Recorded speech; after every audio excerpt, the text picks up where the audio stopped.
दोस्तों आज की इस वीडियो में हम बात करेंगे सामान्य अध्ययन के 50 इंपॉर्टेंट क्वेश्चंस जो भारतीय कला एवं संस्कृति से जुड़े हुए हैं। सुपर टेट स्पेशल ये वीडियो रहेगा जूनियर और प्राथमिक शिक्षक भर्ती के लिए। चेक करिए इन 50 प्रश्नों में आप कितने प्रश्नों का आंसर ठीक से दे पाते हैं।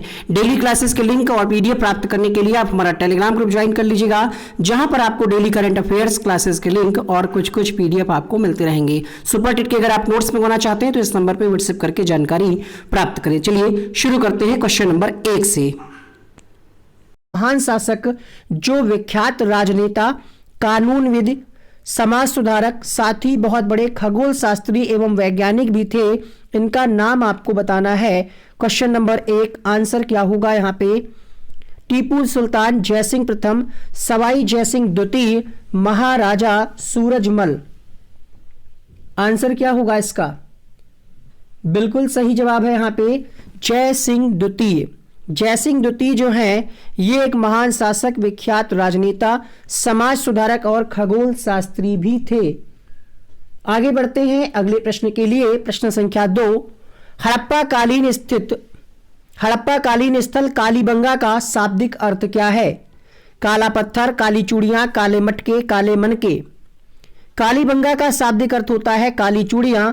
ऑप्शन नंबर बी सही होगा। संगीत यंत्र तबला का प्रचलन किसने किया? तानसेन, अमीर खुसरो, बैजू बावरा, जाकिर हुसैन। तीसरा प्रश्न आपके सामने, उत्तर होगा यहां पे अमीर खुसरो। Option number B. भारतीय राष्ट्रीय कांग्रेस की प्रथम महिला अध्यक्ष कौन थी? प्रश्न संख्या 4। तो एनी बेसेंट महोदया भारतीय राष्ट्रीय कांग्रेस की प्रथम महिला अध्यक्ष थी। निम्नलिखित सत्याग्रहों में किसका नेतृत्व महात्मा गांधी जी के द्वारा नहीं किया गया? Question number 5। आंसर होगा यहां पे बारदौली सत्याग्रह।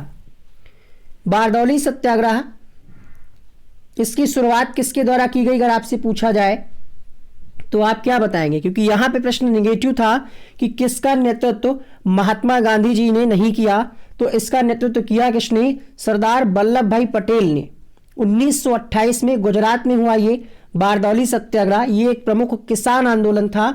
इसमें आपके जो सरदार वल्लभ भाई पटेल जी थे, इन्होंने लगान का जमकर के विरोध किया।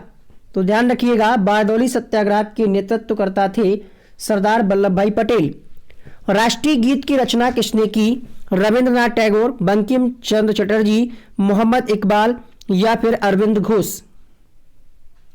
छठा प्रश्न आपके सामने, उत्तर होगा Bankim Chandra Chatterjee. Option number B. Bharat में सबसे पहले गणपति महोत्सव का शुभारंभ किसने किया?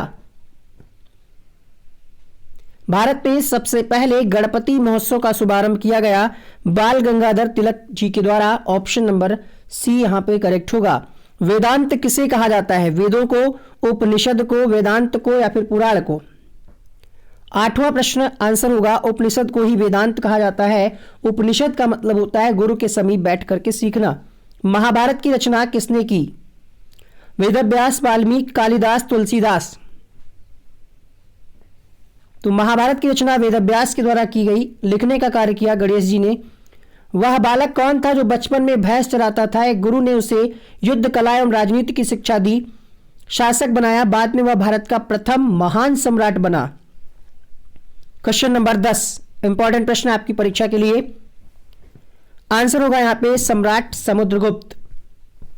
निम्नलिखित में से किसने टका नामक चांदी का सिक्का चलाया? प्रश्न संख्या 11।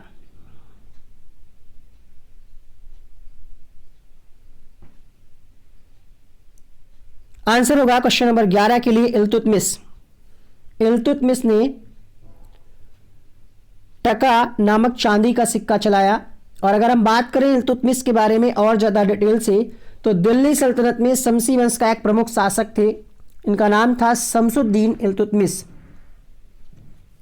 ठीक है, आगे बढ़ते हैं। और अगर हम बात करें तो इन्होंने 1211 से 1236 ईस्वी तक शासन किया। क्वेश्चन नंबर 12 आपके सामने, अंग्रेजों के द्वारा किस वर्ष में अपनी राजधानी कलकत्ता से दिल्ली स्थानांतरित की गई? 12वां प्रश्न आपके सामने, 1858, 1912, 1919, 1935। 1912 में राजधानी जो है कलकत्ता से दिल्ली ट्रांसफर हुई, ऑप्शन नंबर बी के साथ जाएंगे हम। किस वंश के सुल्तानों ने सबसे अधिक समय तक भारत में शासन किया? खिलजी वंश, लोधी वंश, दास वंश, तुगलक वंश। आंसर होगा यहां पे तुगलक वंश के सुल्तानों ने सबसे अधिक शासन किया भारत में।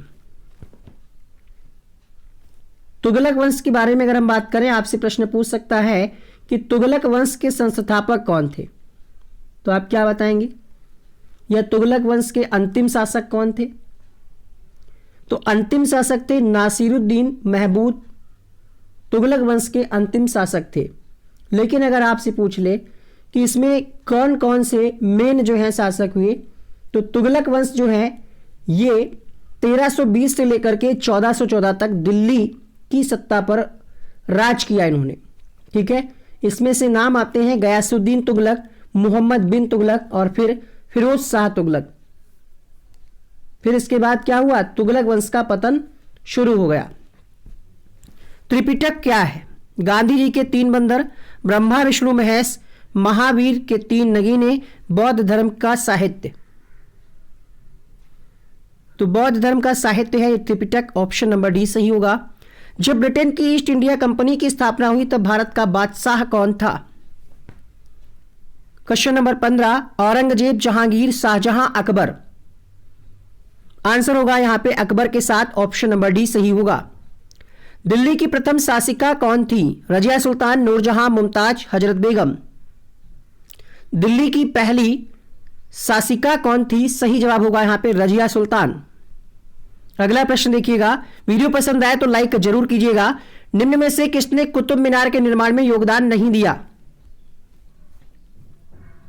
क्वेश्चन नंबर 17 आपके सामने।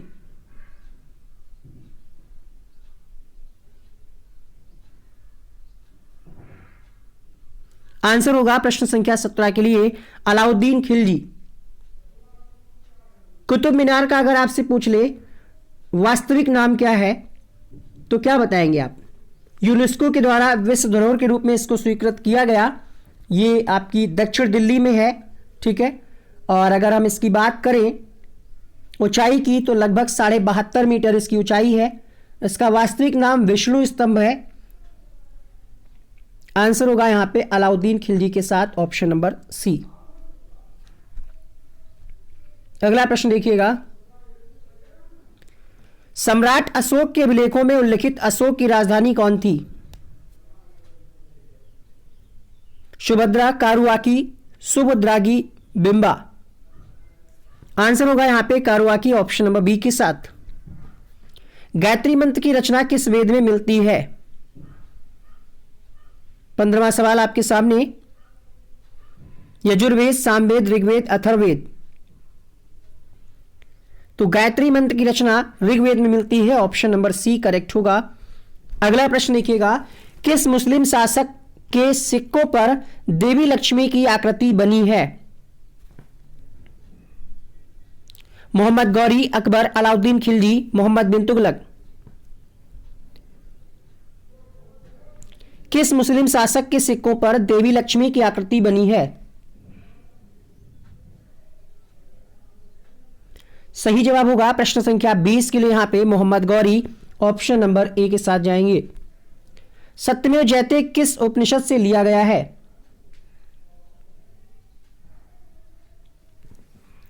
मुंडकोपनिषद से लिया गया है, इसलिए इसका ऑप्शन नंबर ए करेक्ट होगा अगर आपने ए लगाया है। 22वां प्रश्न, मुगल काल में सरकार किसे कहा जाता था? मुगल काल में सरकार किसे कहा जाता था? Question number 22। मुगल शासन, प्रांत, जिला, तहसील। मुगल काल में सरकार किसे कहा जाता था? आंसर होगा यहां पे जिला, ऑप्शन नंबर सी 22 का सही जवाब होगा। आगे बढ़ेंगे अगले प्रश्नों के साथ हम। वेदों में वर्णित सबसे बड़े युद्ध का नाम क्या है? महाभारत, दशानन, झेलम, दशराज युद्ध। आंसर होगा यहां पे दासराज युद्ध, ऑप्शन नंबर डी सही होगा। ये दासराज है, दासराज युद्ध। अगला देखिएगा, सिंधु सभ्यता का सबसे सुंदर शहर जिसमें जल संग्रहण प्रणाली का उपयोग किया गया है। दसराज का मतलब है 10 राजाओं का युद्ध, ठीक है, सही लिखा हुआ है। दसराज का मतलब है 10 राजाओं का युद्ध, यह सबसे बड़ा माना जाता है। आगे बढ़ेंगे अगले प्रश्न के लिए। सिंधु सभ्यता का सबसे सुंदर शहर जिसमें जल संग्रह प्रणाली का प्रयोग किया गया। क्वेश्चन नंबर 24, आंसर होगा यहां पे धोलावीरा। गौतम बुद्ध की शिक्षाओं का केंद्र बिंदु क्या था? ईश्वर, आत्मा, सुख, दुख।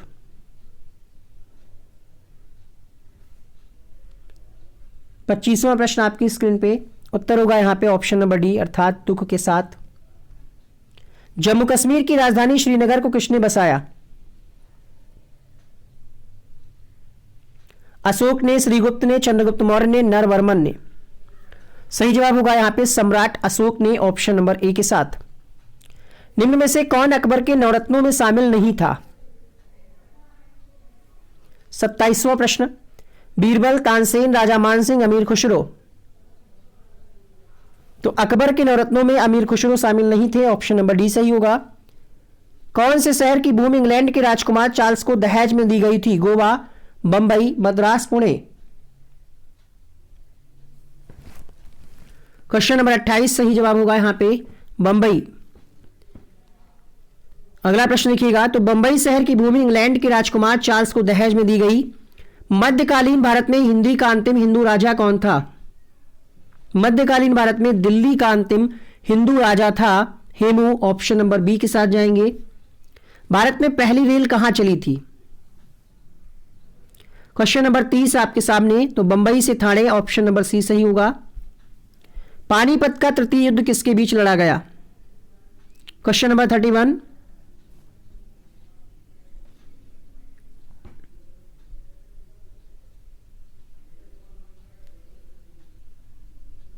सही जवाब होगा प्रश्न संख्या 31 के लिए मराठा तथा अहमद शाह अब्दाली के मध्य। ठीक है, अगर हम बात करें पहली लड़ाई की, तो जो पहला युद्ध हुआ वो हुआ 21 अप्रैल 1526 बाबर और इब्राहिम लोदी के मध्य। दूसरा युद्ध हुआ 1556 में 5 नवंबर 1556 बैरम खां और हेमू। तीसरा हुआ मराठा एवं अहमद शाह 14 जनवरी 1761। तीनों नोट करिएगा। खालसा पंथ की स्थापना किसने की? गुरु अर्जुन देव ने, गुरु गोविंद सिंह ने, गुरु नानक ने, गुरु तेज बहादुर ने। 32 आंसर होगा यहां पे प्रश्न संख्या 32 के लिए गुरु गोविंद सिंह ने, ऑप्शन नंबर बी के साथ। भारत छोड़ो आंदोलन के प्रस्ताव का प्रारूप किसने तैयार किया?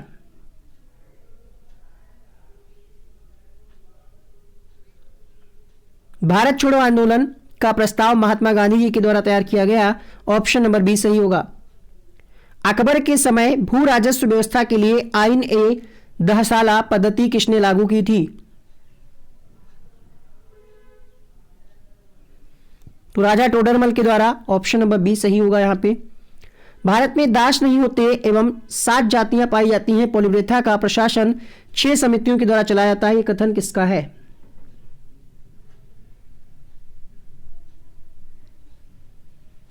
सात जातियां पाई जाती हैं, पोलिब्रोथा का प्रशासन 6 समितियों के द्वारा चलाया जाता है, यह कथन है मेगास्थनीज का, ऑप्शन नंबर बी यहां पे करेक्ट होगा। भारतीय राजचिन्ह अशोक स्तंभ किस स्तंभ से ग्रहण किया गया है? 36 सारनाथ, लोरिया, मेहरौली, भाबरू। उत्तर होगा यहां पे सारनाथ स्तंभ के साथ, ऑप्शन नंबर ए। 1857 की क्रांति के किस क्रांतिकारी के लिए अंग्रेज कैप्टन ह्यूरोज ने कहा, इन विद्रोहियों में सोया हुआ वह डैश एकमात्र मर्द था? तात्या टोपे, लक्ष्मीबाई, बख्त खान या फिर नाना साहब।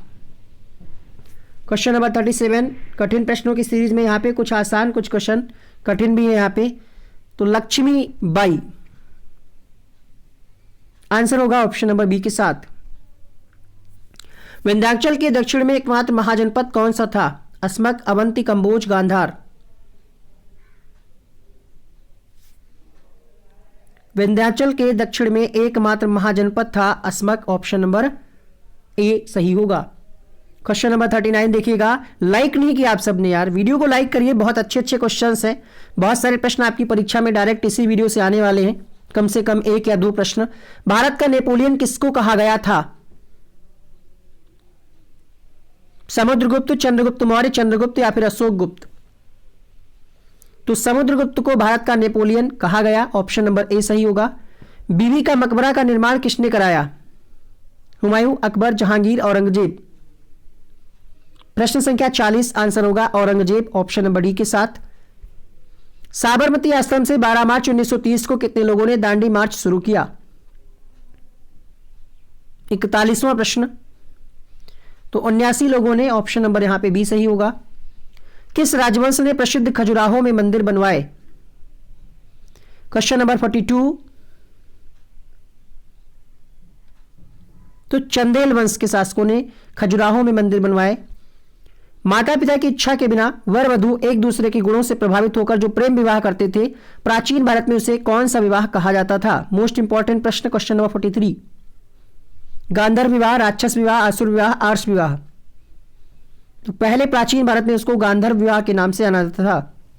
भारत के वे उग्रवादी नेता जो प्रसिद्ध दार्शनिक थे जिन्होंने ऑरोविले आश्रम स्थापित किया, जिन्हें 1943 में साहित्य, 1950 में शांति के लिए नोबेल पुरस्कार मिला, उनका नाम आपको बताना है 44वें प्रश्न में। लाला लाजपत राय, बाल गंगाधर तिलक, बिपिन चंद्रपाल, अरविंद घोष? सही उत्तर होगा यहां पे अरविंद घोष के साथ, option number D. Simon commission का समर्थन किसने नहीं किया? प्रश्न संख्या 45, बस 5 प्रश्न और उसके बाद रिवीजन वाला पार्ट मिस मत करिएगा, ताकि जो प्रश्न आपके गलत हुए हैं वो दोबारा में गलत ना हो। प्रश्न संख्या 45, आंसर होगा यहां पे भारतीय राष्ट्रीय कांग्रेस।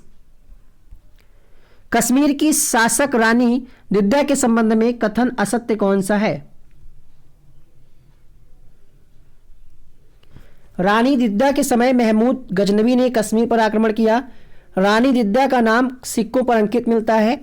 रानी दिद्दा को एक ग्वाले तुंगा का प्रधानमंत्री बनाया गया। कल्लड़ की रजतरंगड़ी में रानी दिद्दा का उल्लेख मिलता है। पहली बार आप सुन रहे होंगे इस क्वेश्चन को।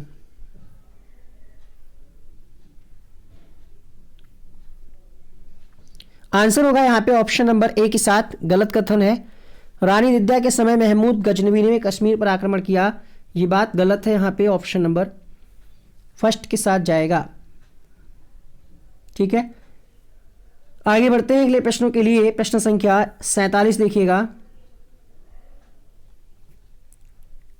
दिद्दा की अगर हम बात करें तो ये लोहार राजवंश वर्तमान में जो हरियाणा, पंजाब, पुंज, राजौरी जिसका भाग था, इसमें एक नन्ही सी बच्ची का जन्म हुआ था जिसका नाम दिद्दा रखा गया, और ये आगे चल करके ये रानी बनी जम्मू कश्मीर की। अगला प्रश्न देखिएगा, प्रश्न संख्या 47 आपके सामने। अकबर के समय किस चित्रकार ने कृशकाय घोड़े के साथ मजनू का निर्जन स्थान पर भटकता चित्र बनाया? 47वां प्रश्न। मीर सैयद अली, अब्दुशमद, बसावन या फिर दसवंत? उत्तर होगा यहां पे बसावन। बसावन ने यह कार्य किया था, ऑप्शन नंबर सी सही होगा। आगे बढ़ेंगे प्रश्न संख्या 48 के साथ। वह कौन सा शासक था जो कभी शासक नहीं बनना चाहता था परंतु विपत्ति आने पर बेहतरी से राजधर्म निभाया?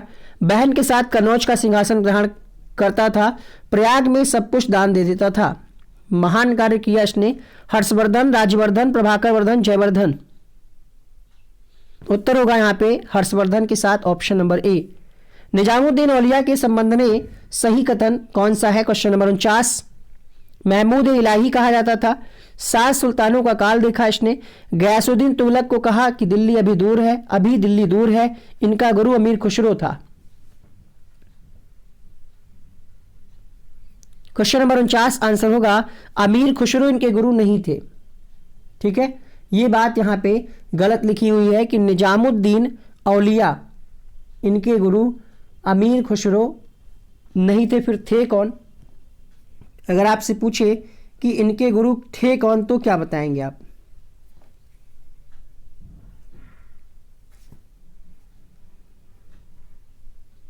इनके गुरु का नाम था बाबा फरीद। और इनका पूरा नाम था ख्वाजा हजरत निजामुद्दीन औलिया। बदायूं उत्तर प्रदेश में इनका जन्म हुआ था, दिल्ली में इनकी मृत्यु हुई और ये चिश्ती संप्रदाय के चौथे संत थे।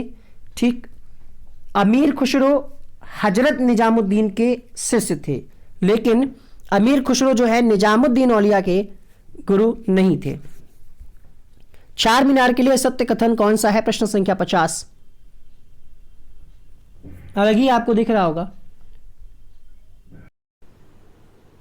उम्मीद करते हैं ये वीडियो आपको पसंद आया होगा। इसके पहले की जो मैराथन क्लासेस हुई हैं उनके थंबनेल यहां पर बन करके आ रहे हैं, उनको आप यहीं से क्लिक करके देख सकते हैं। वीडियो पसंद आया हो लाइक करें, शेयर करें, चैनल को भी सब्सक्राइब कर लें और बेल आइकन को ऑन कर लें। थैंक यू सो मच इस वीडियो को अंत तक देखने के लिए।